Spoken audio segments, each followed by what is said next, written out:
यहाँ पर यह एक एक्सपोनेंशियल फंक्शन है और आज हम लोग कैलकुलस के इस एक्सपोनेंशियल फंक्शन के विषय में पढ़ेंगे। y इक्वल टू ए पे पावर x। तो ए यहाँ पे ए पे बहुत सारे कंडीशन रहते हैं कि ए का वैल्यू क्या क्या रखना है। तो अगर ए 1 से बड़ा है तो यह एक इंक्रीजिंग फंक्शन बनेगा, जो ये वाला लाइन दिख रहा है। और ए अगर 0 से 1 के बीच में है तो ये वाला एक डिक्रीजिंग फंक्शन बनेगा। तो हम लोग सबसे पहले इस बेस पे बात कर लेते हैं। यहाँ पे y इक्वल टू क्या होता है ax।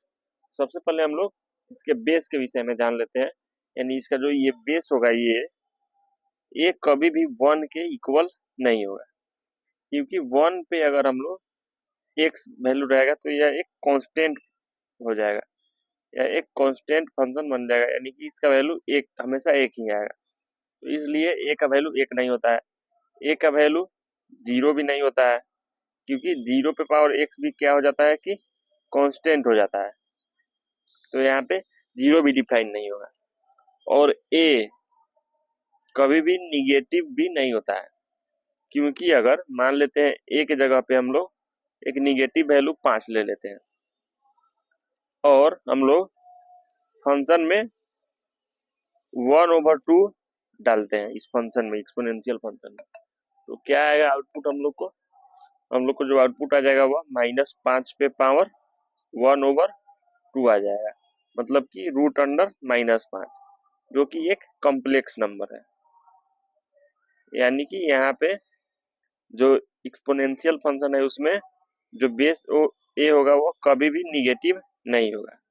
यानी कि इसके इस एक्सपोनेंशियल फंक्शन डिफाइन करना चाहे तो इसको हम ऐसे डिफाइन कर सकते हैं कि ए जो होगा वह हमेशा 0 से बड़ा होगा और ए जो होगा कभी भी 1 के इक्वल नहीं होगा। तभी हम लोग एक्सपोनेंशियल फंक्शन को डिफाइन कर सकते हैं, यानी एक्सपोनेंशियल फंक्शन को हम ले सकते हैं।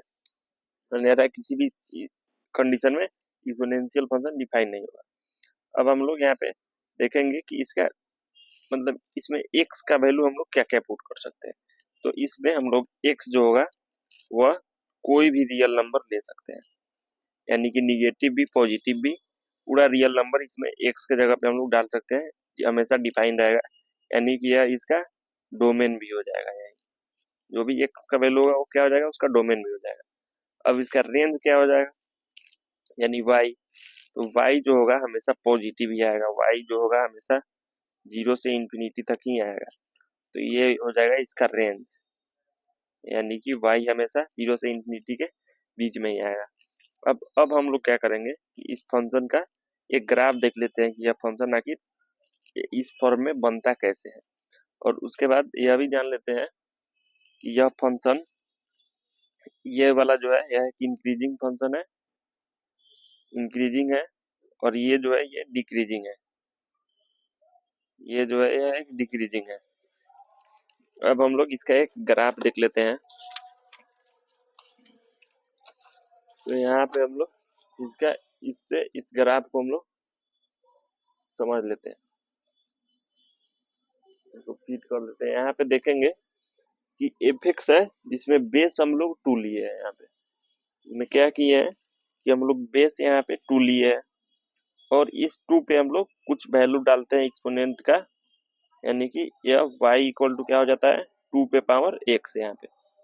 और इसी से हम लोग एक ग्राफ बनाएंगे। तो y इक्वल टू 2 है, बेस 2 है, तो 2 पे पावर अगर हम लोग -1 डाल देंगे तो 1/2 होगा, 2 पे पावर 1 डालेंगे तो 2 होगा।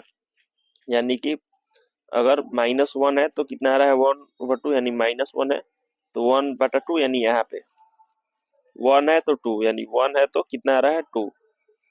फिर उसके बाद में अगर 2 है तो कितना आ रहा है, x का वैल्यू 2 है तो y कितना आ रहा है 4, यानी x का वैल्यू 2 है तो y कितना आ रहा है 4। यानी कि यहाँ पे क्या हो जा रहा है 1 2, यहाँ पे क्या हो जा रहा है 2 4, यहाँ पे क्या हो जा रहा है 3 और 8, यहाँ पे क्या हो जा रहा है 4 और 16। यानी कि ये इसका ग्राफ बनेगा यहाँ पे।